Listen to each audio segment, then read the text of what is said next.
Salut Fabien, Salut. merci de m'accueillir dans ton très beau studio, Bah, atelier. avec grand plaisir. Avant toute chose, pour ceux qui ne te connaissent pas, est-ce que tu peux te présenter? Ouais, alors je m'appelle Fabien Mazet, j'ai 40 ans et je suis peintre, artiste peintre, plasticien, issu de la culture du graphe. Qu'est-ce qui t'amène à créer aujourd'hui?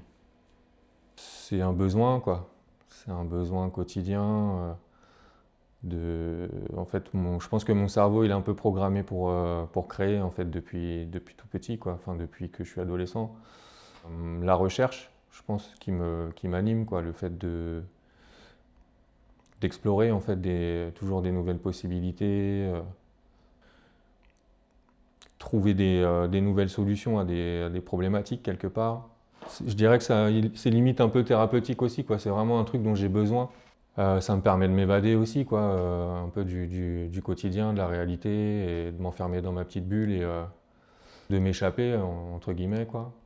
Et puis il y a aussi, je pense, l'aspect humain en fait dans cette aventure de la création qui est hyper important. Et moi, ça me permet d'être connecté en fait avec du monde, avec des gens, faire des rencontres, travailler en collaboration avec des amis qui sont aussi dans la création, etc. Donc c'est vraiment moi, c'est mes fondations quoi, de ma vie en fait, la création. Et ça passe par la peinture. Ça passe par la peinture. Ça a été mon premier amour, on va dire, en termes artistiques. Après, maintenant, aujourd'hui, j'évolue aussi dans d'autres choses que la peinture. J'ai fait pas mal de sérigraphie, notamment avec un collectif là à côté qui s'appelle Paradigme, où on développe des projets de micro-édition, où on imprime des affiches en sérigraphie, on fait des projets. Ça reste une reproduction, en tout cas une déclinaison de ton travail pictural. Exactement. Ça fait quelques temps que je commence à m'intéresser au volume aussi, et donc à la construction, qui est en fait une notion qui est hyper liée en fait à mon univers pictural. C'est un peu une déclinaison, une évolution de ça, quoi. Mise en volume finalement. Ouais, c'est ça.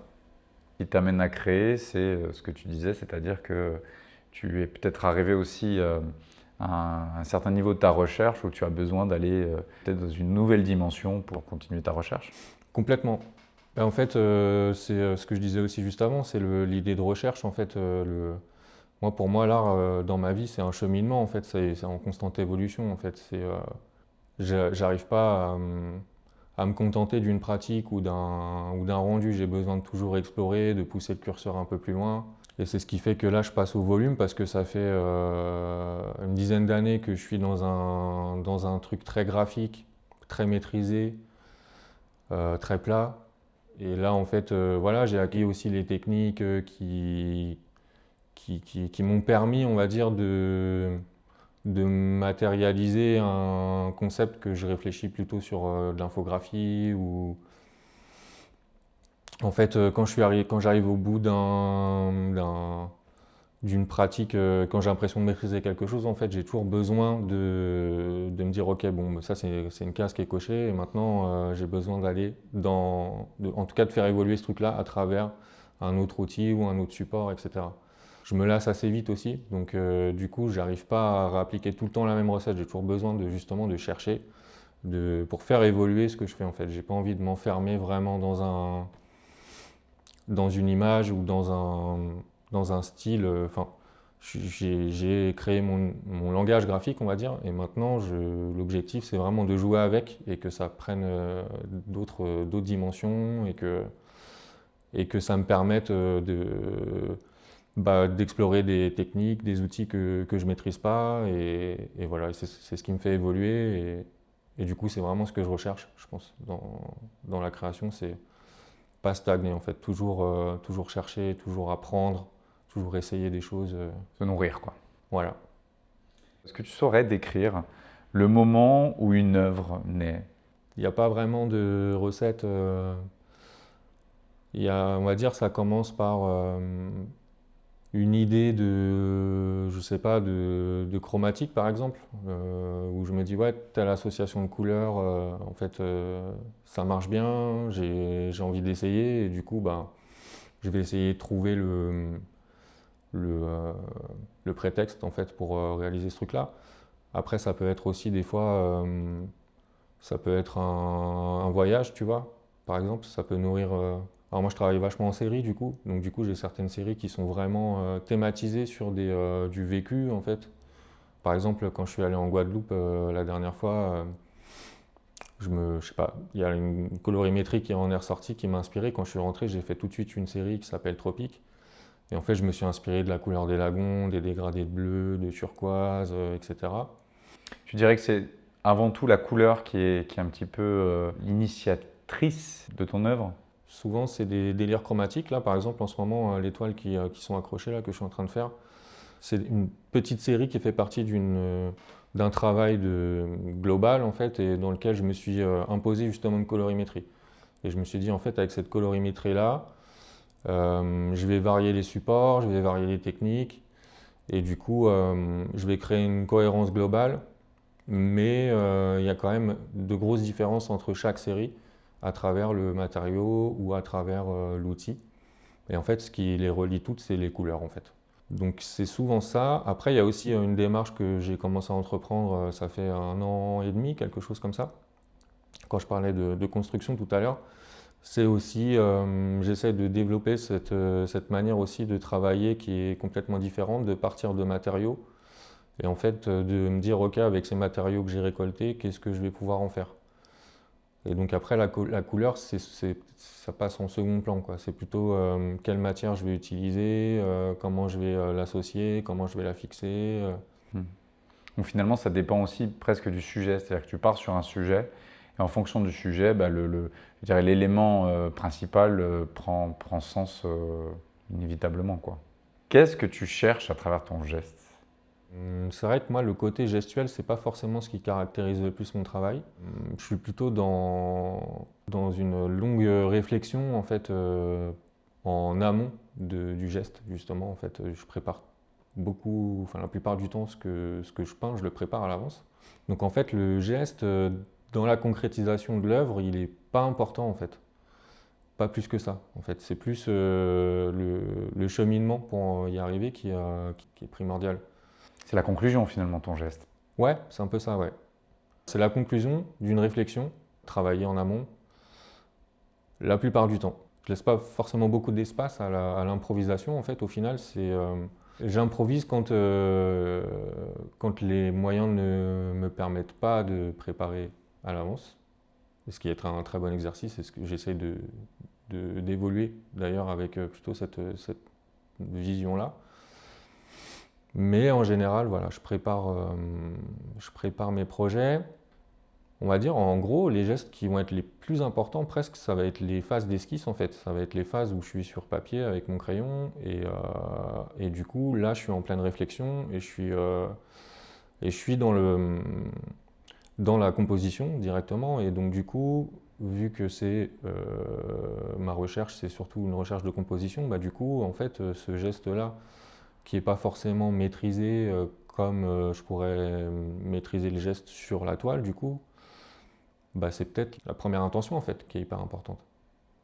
Elle naît finalement peut-être à ce moment-là. L'œuvre en elle-même, pas l'idée, parce que comme tu disais, tu fonctionnes en série, ouais. Mais l'œuvre en elle-même, elle naît finalement, en tout cas quand tu as validé ton esquisse, le geste il est important au début, au tout début et à la fin. Ouais, et c'est deux gestes complètement différents du coup, parce que quand je travaille sur papier, j'ai pas cette rigueur, hein, c'est-à-dire que je vais jeter un peu mon idée, ou je vais laisser aller un peu mon instinct dans les formes que je peux dessiner.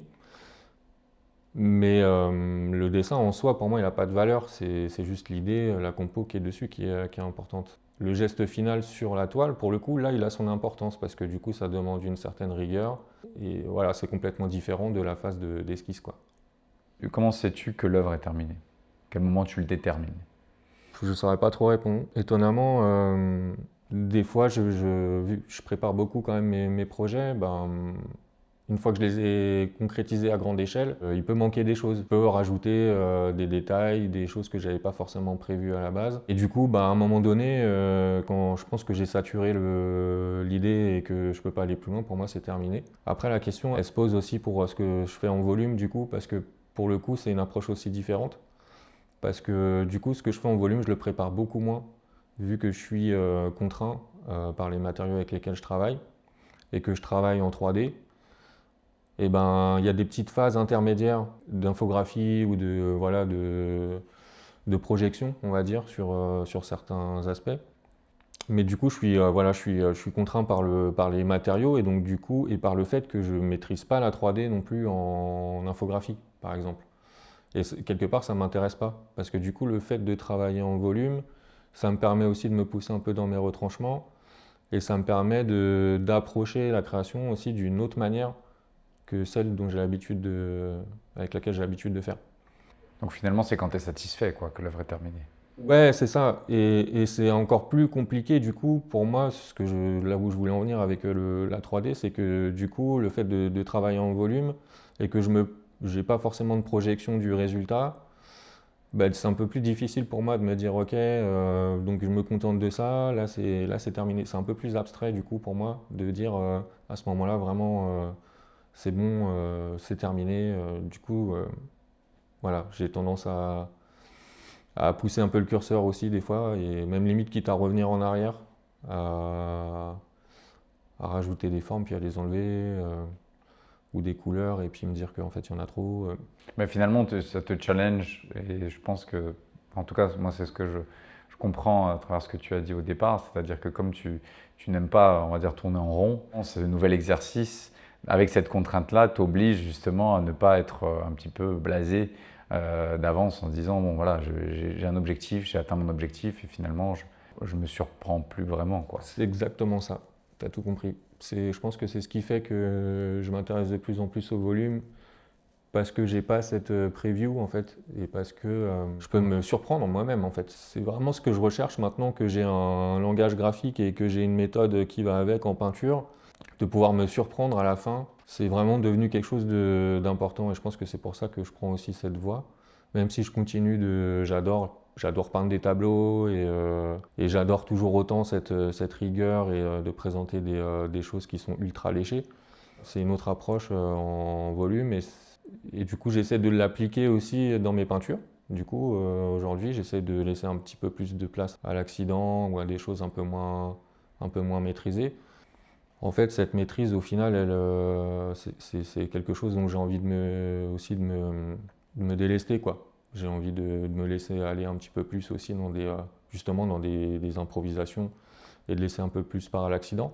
Est-ce que c'est aussi une façon de laisser, moi je l'interprète comme une façon de laisser aussi plus de place à la matière? Est-ce que de fait tu pourrais un peu décrire la relation que tu as du coup maintenant avec la matière, maintenant que tu abordes le sujet du volume et donc des matériaux aussi différents de la toile?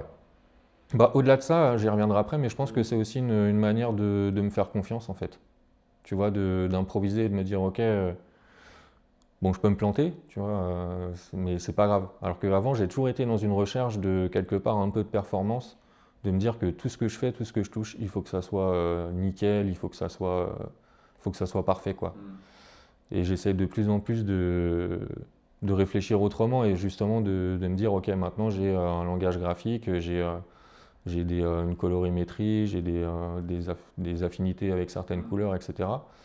Et maintenant que que je me fais un peu plus confiance, qu'est-ce que ça va donner en fait si j'y vais comme ça sans préparer Et du coup, à la fin, c'est un peu ce qui se passe, c'est que souvent alors des fois j'arrive à me surprendre moi-même en me disant putain ouais c'est ouf, j'aurais jamais pensé faire ça et du coup ça Et ça te s'est plaît? produit. Et à l'inverse, je peux me dire putain c'est immonde, c'est complètement raté, mais voilà, c'est des choses T'as que pas je de fais. regret puisque Voilà, c'est une expérimentation. Après, c'est des choses que je ferai plus sur du papier, sur des petits formats, où je me dis que ça a pas d'importance en fait. S'il y a une page du book qui est ratée, c'est pas grave en fait. C'était juste une étape, ça m'a nourri pour la prochaine quoi. on en reparle dans quelques années. C'est ça. Voilà, à la Hans Hartung, où à la fin tu fais des immenses formats où juste tu projettes de la peinture et tu dis j'en ai plus rien à faire, j'en ai marre de faire des J'en trucs. aurais fait le tour de la rigueur et des aplats de couleurs. Je plaisante, mais voilà, je prends quand même rendez-vous avec toi dans quelques années pour voir si justement tu prends du plaisir, tu risques tu risques de t'embarquer dans une direction. C'est clair. Une digression, mais effectivement, ton rapport à la matière, aux matériaux et à la matière et à la peinture a dû évoluer du coup depuis. Ouais, complètement. Bah, c'est vrai que moi j'ai commencé la peinture à la bombe, donc j'ai travaillé beaucoup à la bombe avant d'avoir une pratique d'atelier. Même si j'ai toujours aimé faire des petites toiles à droite à gauche, mais c'était pas très sérieux. Ça fait que 10 ans que je fais vraiment du travail d'atelier avec une identité affirmée, on va dire, et qui sort du graffiti, quoi. Mais et du coup, bah, j'ai travaillé beaucoup à la bombe. J'ai pas eu de formation. J'ai pas été aux Beaux-Arts, quoi. J'ai fait des formations en design graphique. Donc ce qui se ressent aujourd'hui dans ce que je fais. Mais on va dire que j'ai eu une pratique de la peinture qui a été autodidacte en fait et qui a été très façonnée par le graffiti pendant longtemps. Et quand j'ai commencé à sortir un peu des codes du graffiti, à vouloir faire des choses un peu plus graphiques, un peu plus abstraites, du coup j'ai commencé à prendre des pinceaux et du coup j'étais un peu en galère parce que du coup je savais pas forcément plus m'en servir que ça. Donc pendant longtemps, j'ai essayé avec mes outils, en fait, quelque part, de calquer un rendu qui est proche du digital, en fait, parce que je travaille pas mal en infographie. Du coup, j'aime bien cette netteté, cette rigueur, ces aplats de couleurs éclatants. C'est un peu ce qui m'a forgé dans ma pratique. Et du coup, j'ai pas fait forcément attention en vérité à ce à quoi un outil peut servir. J'ai beaucoup utilisé les outils pour faire des remplissages, des aplats de couleurs, mais Oui, sans qu'on pour ressente, l'objectif. voilà, sans qu'on ressente l'aspect du côté fait main, de la trame enfin, du coup de pinceau, du volume que ça peut laisser, etc. Et donc de la part de hasard, on y revient. Voilà, ça je l'ai laissé de côté pendant très longtemps. Et là j'y reviens aujourd'hui. Et du coup j'essaye dans mes compositions, de laisser de plus en plus de place à ça, en fait, à ce qu'on ressente aussi une matière, un outil. Quand j'introduis de la bombe dans mes tableaux, j'ai envie qu'on ressente vraiment l'outil, qu'il y a ce lien au tag, au fat cap, qui est une espèce de truc universel du graffiti et qui fait partie de mon ADN, que j'ai envie de faire ressortir dans ce que je fais. Donc maintenant, j'essaie de réfléchir aussi de laisser des stigmates, en gros, tu vois, des outils que j'utilise et que ça se ressente et que ce soit un petit peu moins digital. Et c'est ce qui fait aussi que je travaille en volume aujourd'hui, c'est-à-dire que les matériaux que je travaille, c'est du béton, du bois, c'est de la récup, c'est des morceaux de porte de garage, c'est ce côté qui est aussi ultra lié au tag et à la rue, en fait, qui m'intéresse de réintroduire aussi dans mes constructions. C'est qu'on ressente aussi un peu l'ADN du personnage, quoi, de là où je viens. Ouais, ça m'amène à travailler avec des matériaux qui ont déjà une trame, en fait. C'est ce qui m'attire, en fait, dans le travail en volume et avec ce côté récup, c'est qu'il y a le côté, quelque part, c'est un objet qui appartient au paysage urbain, ça j'aime bien. Et puis déjà, tu as une trame, je veux dire, dans la forme, quand tu prends un rideau de fer, il a une structure, il a une forme qui fait que, voilà, qu'on le reconnaît, agrémenté avec du béton, avec c'est des formes que je coule, que je moule en béton.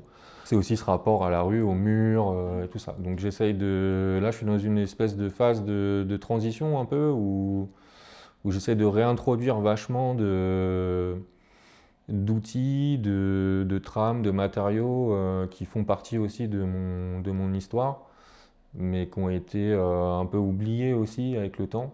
Là, j'ai cherché longtemps à construire mon identité et aussi à m'éloigner un petit peu du graffiti en vrai, parce que voilà, je me suis senti un peu enfermé là-dedans et que j'avais besoin d'aller chercher autre part d'autres inspirations, d'autres influences, etc. Un retour vers mes premiers amours et j'essaie de fusionner tout ça maintenant. Quelque part un bond dans le temps, mais Ouais. que tu réinventes un petit peu à ta manière. Qu'est-ce que le temps change dans ton travail? Ça change tout en fait. Il y a tellement enfin moi je me nourris vachement de mes expériences et j'essaie tout le temps de me renouveler. Donc En fait, si tu compares mon travail avec celui d'il y avait 10 ans, il y a une ligne directrice, mais il y a plein d'oscillations, quoi. Il y a plein de recherches. Des fois, il y a des recherches parallèles aussi où je fais des petits écarts par rapport à ma ligne directrice et ça me nourrit. Et puis du coup, je le réintroduis dans mon travail quotidien. En fait, le temps, moi, ça me permet de mûrir, quoi, quelque part, en fait. Est-ce que tu dirais que tu es moins pressé qu'avant? Disons que je suis contraint par le temps, mine de rien. Entre le moment où j'ai une idée ou une envie et le moment où je peux la réaliser, il y a quand même un gap, quoi. Des fois, il peut se passer 1 an avant que je puisse concrétiser je sais pas, une intention, un croquis ou une série de toiles ou un truc que j'ai en tête. Et j'essaye de faire en sorte que ce laps de temps-là se réduise au fur et à mesure et que je puisse être en phase complètement avec ce que je fais. D'où, c'est un parallèle un peu à ce que je disais tout à l'heure, l'aspect improvisé, l'aspect moins préparé et un peu poussé dans tes retranchements. Des fois, c'est ce que j'aimerais réaliser en fait au quotidien, quoi. J'aimerais être en phase vraiment complètement avec le moment où j'ai une idée et le moment où je la concrétise en fait. C'est un peu ça l'objectif. J'ai pas le même rapport au temps qu'il y a 10 ans, ça c'est clair, parce que du coup, même s'il peut se passer 1 an entre le moment où j'ai un projet ou une série de toiles ou une création que j'ai envie de faire et le moment où je la réalise, c'est pas si grave que ça en fait. Et je pense que mon travail, il évolue de plus en plus lentement aussi dans le temps. C'est-à-dire que maintenant, j'ai une espèce d'assise, une espèce de base dans laquelle je me sens bien, ce que j'ai cherché pendant très longtemps. Et contrairement à avant, où justement j'avais besoin de produire beaucoup, j'avais besoin d'essayer, voilà, de trouver vraiment le langage, la manière de créer qui est la plus sincère en fait, et de trouver moi-même les mots de ce que j'ai envie de dire en fait à travers ma peinture et de qui je suis en fait. Et en fait ça a été un long cheminement aussi, c'est-à-dire que j'ai fait beaucoup de graffiti et du coup voilà, je me posais pas trop de questions. Le but c'était d'écrire mon nom. Un exutoire aussi? Exactement, ça a été un exutoire. Tout un passé ultra intéressant, enfin plein de souvenirs et d'aventures humaines, etc., qui est génial. Mais à partir du moment où j'ai commencé vraiment à créer et à me dire, ok, en fait, faut que je me sorte les doigts pour avoir mon univers, pour faire quelque chose qui me convient et qui n'est pas codifié comme le graffiti, parce que bon, le graffiti c'est quand même un truc, tu joues avec des lettres, mais il y a plein de manières de jouer avec des lettres et il y a plein de possibilités, mais moi je me suis senti un peu enfermé là-dedans. La réflexion c'était, mais en fait, ok, certes, j'ai fait ce que j'ai fait, etc., c'est très bien, mais concrètement, je suis qui moi à l'intérieur? Qu'est-ce que j'aime? Qu'est-ce qui me met des claques quand je rentre dans un musée? Qu'est-ce qui m'émerveille, quoi, quelque part, tu vois. En 10 ans de travaux, il y a eu une vraie affirmation, en fait, quelque part. Et donc c'est pour ça que je parle aussi de cheminement, c'est-à-dire que tout part de mon nom pour arriver à un univers complètement abstrait.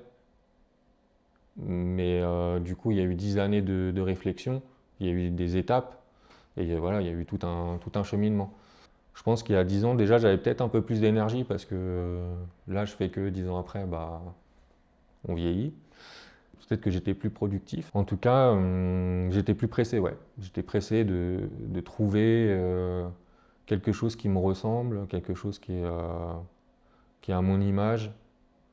Et aussi, justement, de ce que je disais tout à l'heure, de trouver les mots qui vont avec. C'est-à-dire qu'au début, je ne me suis pas posé de questions, en fait. Quand j'ai eu un passage du graffiti aux arts graphiques, on va dire, je ne me suis pas vraiment posé de questions sur pourquoi je fais ça.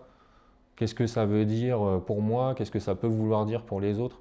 Je produisais, mais je ne réfléchissais pas plus que ça à mon discours. En l'espace de 10 ans de temps, aujourd'hui, je sais pourquoi je le fais. Et je sais en parler, et je sais pourquoi ça m'anime et pourquoi j'ai envie de continuer. Rédiger ta biographie, tu vois, quand tu es un artiste, quand tu viens du graffiti en plus, tu vois, c'est un exercice compliqué. C'est compliqué pour tout le monde, Ouais. je pense. Mais c'est intéressant du coup. Mais du coup, moi, ça m'a permis de travailler vachement justement sur mon discours, sur chercher vraiment pourquoi je fais ça et pourquoi ça prend cette forme. Et en fait, ça m'a grave nourri, quoi. Et après, c'est pas un truc définitif, quoi. C'est ça qui est rigolo aussi. C'est que là, j'ai mon discours et ma philosophie du moment, mais dans 10 ans, j'aurais peut-être complètement changé de discours, hein. On ne sait pas. Bah, effectivement, il y a les œuvres au sens matériel et il y a l'œuvre de l'artiste qui est l'ensemble de son travail. C'est la main qui achève l'œuvre. On en parlait d'ailleurs tout à l'heure, on se disait que finalement tu commençais par une esquisse et tu finissais toujours en peinture. Donc c'est la main qui termine l'œuvre. Qu'est-ce qu'il reste selon toi de la main une fois l'œuvre achevée? L'approche des matériaux, le côté matière dans la peinture. Même si ça représente qu'une petite partie de l'œuvre, il y a toujours enfin, il y a toujours maintenant, depuis quelques temps, j'essaie de travailler vachement là-dessus, mais il y a toujours cette empreinte, ce côté gestuel qui, même s'il est minimaliste, ne peut pas être retranscrit autrement qu'avec mes mains en fait. Et Est-ce que ça raconte? ouais, c'est sûr, ça revient à ce que je te disais tout à l'heure, tu vois, le tag, le fat cap, ça raconte aussi une histoire. Ça peut être très abstrait pour les gens qui ne connaissent pas cette culture, mais du coup, pour moi, ça me paraît important. Je pense que ce qui est plus important, c'est plutôt ce qui reste de l'esprit que de la main, en fait. Parce qu'on dit que la main, finalement, elle est directe. D'ailleurs, techniquement, elle est reliée directement au cerveau. C'est ce que ça veut dire. C'est-à-dire que derrière une main, en fait, il y a une âme, en fait. Ouais, exactement. Ouais. Le geste, c'est ce que je disais tout à l'heure, c'est pas ce qui est le plus important. Enfin, on va dire que je mets pas l'accent là-dessus, même si j'aime bien qu'on ressente quand même un minimum de gestuel. Mais je veux dire, tu pourrais très bien te dire, je ne le fais pas moi-même. Mais tu le fais. Donc c'est que tu veux laisser ton empreinte. Ouais, complètement, ouais. C'est aussi une de mes volontés et une des choses sur lesquelles je travaille aussi en ce moment, c'est justement qu'on ressente encore plus cet aspect gestuel. Je trouve que ça nourrit en fait ça nourrit l'œuvre, ça nourrit le discours. Quelque chose qui n'est pas forcément imitable, quoi. Ça va être ma manière de le faire. On peut être 10 artistes à avoir les mêmes outils, et on aura chacun une manière différente de le faire. Donc c'est ce qui laisse aussi une empreinte, ouais. L'art, enfin que devient l'art dans un monde où on peut maintenant générer, produire des œuvres, en tout cas des images, en quelques secondes? Je pense que ça nous pousse un peu dans nos retranchements en fait, et en fait moi je trouve que c'est bénéfique. En fait en vrai, je me sers pas du tout de l'IA moi pour concevoir, pour créer, parce que j'estime que il faut que je me serve de mon cerveau avant tout. Mais, euh, en Oui, tout pour cas, pas qu'il devienne obsolète notamment. Si c'est on s'en ça. sert plus, de fait, on devient obsolète. Exactement. Toujours évoluer, toujours chercher, toujours se nourrir, toujours développer ses neurones.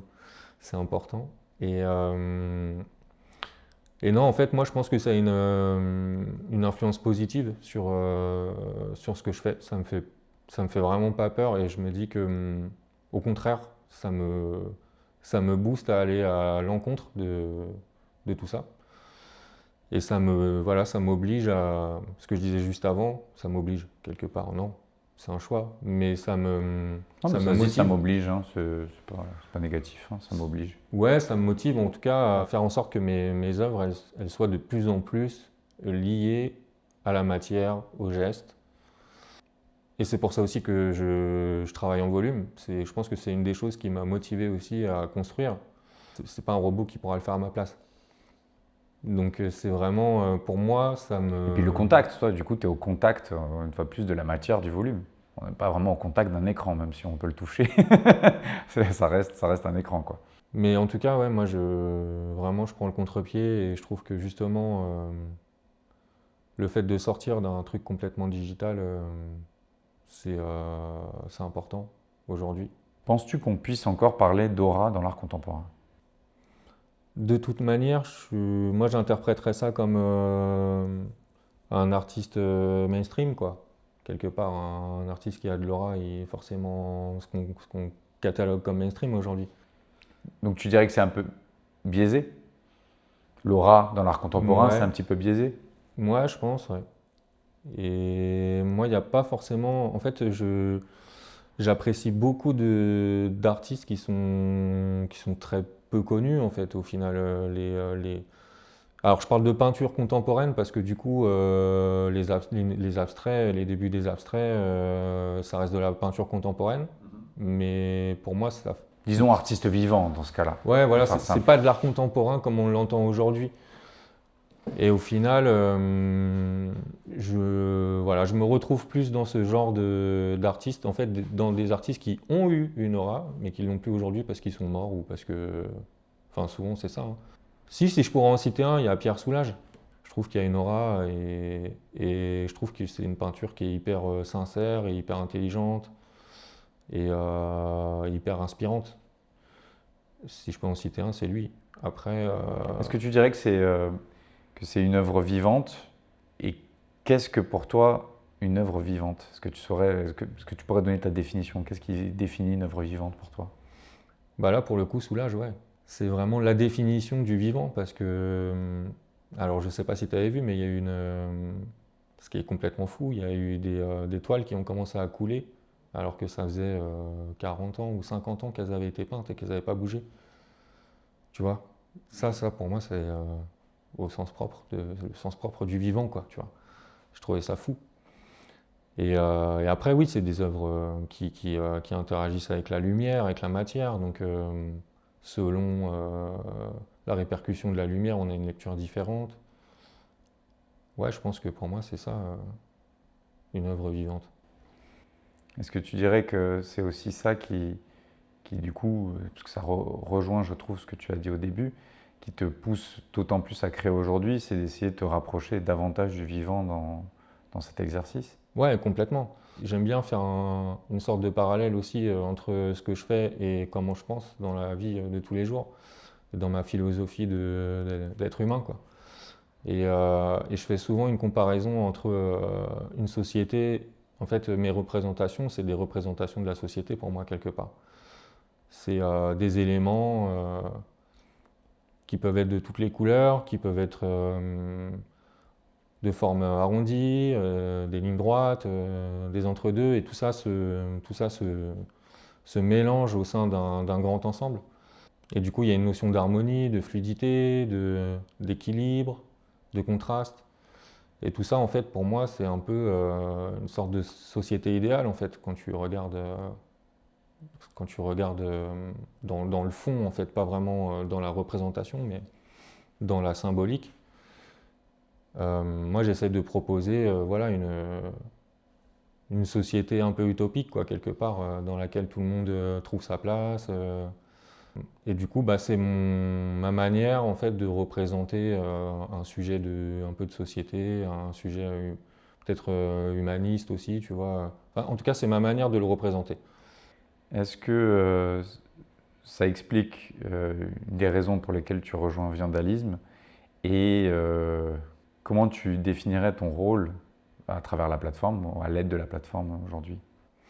Ouais, bien sûr. Bah, moi, en fait, ce qui me plaît avant tout, c'est aussi de rendre accessible mon travail aux gens. Et c'est aussi ce qui m'anime quand je peins dans l'espace public ou quand je suis amené à, voilà, à faire des commandes à droite à gauche dans des villes.